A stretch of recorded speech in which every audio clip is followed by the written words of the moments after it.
questions to ask throughout a campaign with the confidence rising. I told WDF don't switch, good times are coming on even deep diving. Fan cams, reactions, watch alongs to the pride of London thriving. The Eagles of South, they flying. Keep your eyes on us, we ain't hiding.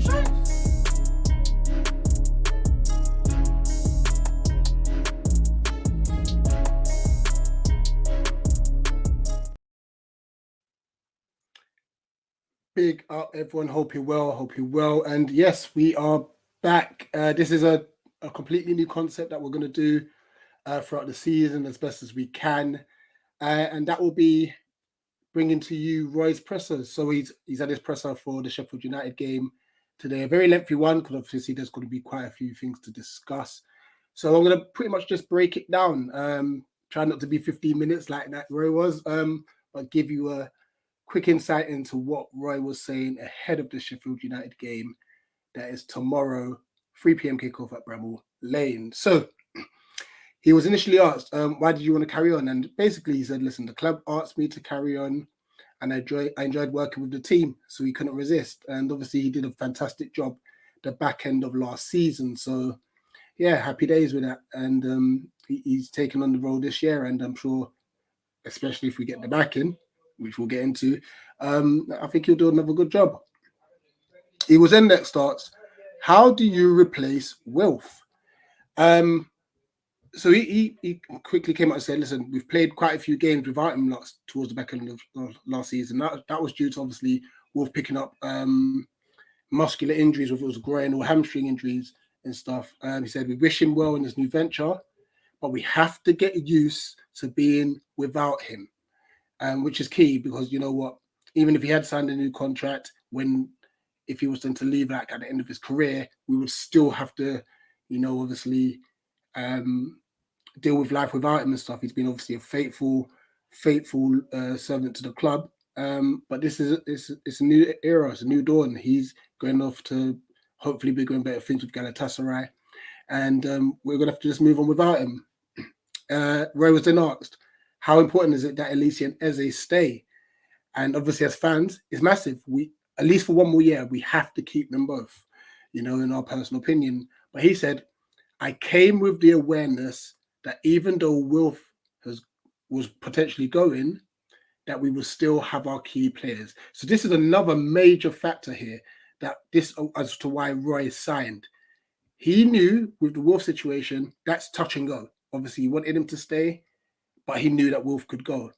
But he came back with the assurances that our other key players will stay. So that's huge. Obviously, there's still massive rumours going around, particularly with Elise. So what would that mean for Roy if we do lose Elise? Would he walk? I'm not saying he will, but could that be going through his mind? Because he obviously said that it is huge for us to keep the remaining of our players. He says it will be a blow if we sell any of them.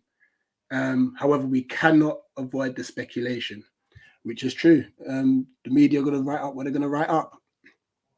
He was then asked about Lewis Hall, and if there's any news about that, he goes, no, he's a Chelsea player. I don't have any information on this deal at all. So just like us, he's probably waiting in the wings as well. Obviously, we were hoping that it would have been done in time for him to play against Sheffield United, but it looks like that's not going to be the case. Next, he was asked about Joel Ward, and obviously Joel Ward's been given captaincy. I know a lot of have said that he should have got it. I agree. That's my personal opinion. But I can see why obviously Ward's got it. He's longer serving player, and effectively a legend of the club. Yeah, you can put him in that category. So I can see why he got it. But I would have given it to Mark. But he said it was an easy decision. He has the qualities to be a captain. The group are very happy to see him replace Luca as captain. He definitely deserves it and such. So, next up, have you heard anything from Vicente Gaeta? Simple, no. Plain and simple for him. He was then asked, obviously, regarding the game tomorrow. He said it'll be a tough game, a difficult place to play. The fans are amazing and similar to us. He said Paul Heckingbottom has done an amazing job with them.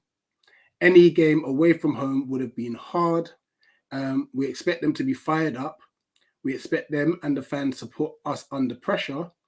Then once we ride that storm, we can start to play our way. Now, I'm paraphrasing basically, so I've added a few aspects of it myself. So the whole riding the storm bit, I've kind of tweaked that. But he's pretty much saying, listen, they're going to be fired up.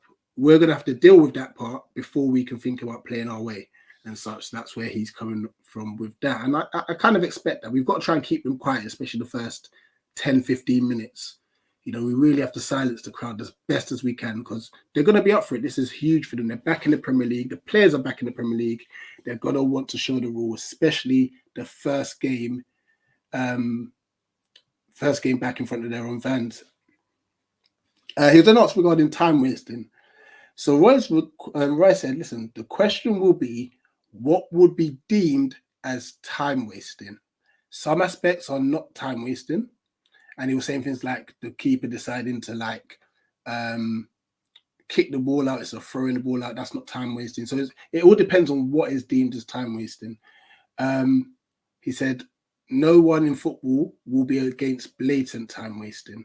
So obviously, I guess that's like, let's just say the ball's out of play and keeper's really slowly walking and then slowly placing the ball down and taking minimal steps back. Like those blatant bits of time wasting. Obviously, we know that like they've got to bear in mind goal celebrations, I believe, substitutions, bookings, and all of that might come into play. And from a poll that we saw, I think we are the longest celebrators. Well, I mean, bear in mind the fact that we may not score many, we need to enjoy our celebrations, but we've also got to bear in mind now that this time will be added on, and we don't want like a nervous end to the game because we celebrated too long. But we'll see. We'll see. Rose and asked about Harry Kane. He simply said, listen, he's going to be a miss for the Premier League, but we won't miss him.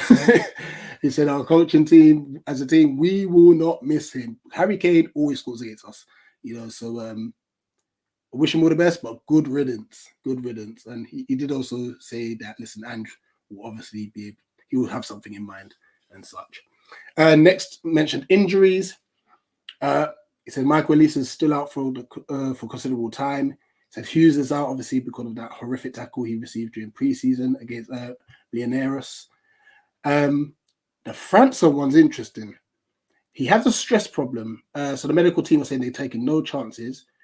And Roy said he could be out for a few weeks up until the second scan. So that's very interesting. Like, and I'm going to elaborate that a bit more because he then talks about France. He's fitted in well. He mentioned that, like, regarding playing wise, France hasn't kicked the ball with us. He hasn't trained. He hasn't been able to train. They're not taking any chances with this injury that he has, and so yeah. If he's not ready for a couple weeks, we might have to go. We have to go in the market. We need a winger anyway. So we'll see. We'll have to wait and see. But he did say, like I said, he's fitting in well, even though he's not fluent in English. He mentioned Lerma. He said Lerma's a good signing. He said the fans will love him. He's talked about his like work ethic, his experience, his leadership, his commitment, his ability on the ball, his ability off the ball. So he really raved about Lerma, which is definitely good to hear. And he also said there's overall a good feeling. Pretty much the same group. Technically, we've lost Wilf, and then we've lost Luca and Maka, both of which you could argue wasn't playing many games anyway. So he said we've left players as we did last year. Because of players have left, players have run out of contract or they've retired. However, he does say that our bench is significantly weaker, or it looks weaker. So obviously, once again, he's already said that he's looking for more players. We need more players in, so hopefully that will come through the door. He once again was asked about the approach regarding Sheffield United. He says, listen, we won't see a different approach from them. They're a hard-working team. They fight for every ball. Every player is expected to give all their energy and their blood. So we have to match that commitment. You know, we have to match that commitment tomorrow. That is what Roy believes. You know, and lastly, we're just talking about how he feels now. He was asked about how he feels now compared to how he felt like when he took over towards the end of the last season. He goes, everything's the same. The excitement level's the same. The build-up is the same. You know, for Saturday 3 p.m., he has as much excitement and hope today as he did when he returned to the back end of last season. So, yeah, that's pretty much the presser. obviously it all kicks off tomorrow. So yeah, it's gonna be nervous. It's gonna be nerve-wracking. Me and JC will be up there. We'll look to vlog it and such, and hopefully we can pick up 3 points. Any way, shape, or form, just pick up 3 points tomorrow. So yeah, guys, as always, like, share, subscribe. If you're new, share the stream. After this, as it stands, we should be going live around 7:15, sorry, to kind of predict where every team will finish in the Premier League. So yeah, apart from that, yeah, listen, enjoy the weekend, enjoy the Premier League season, which is back obviously tonight as well with Burnley versus City. And yeah, come on, Palace, man, just get us 3 points tomorrow. Let's do this. Here he goes.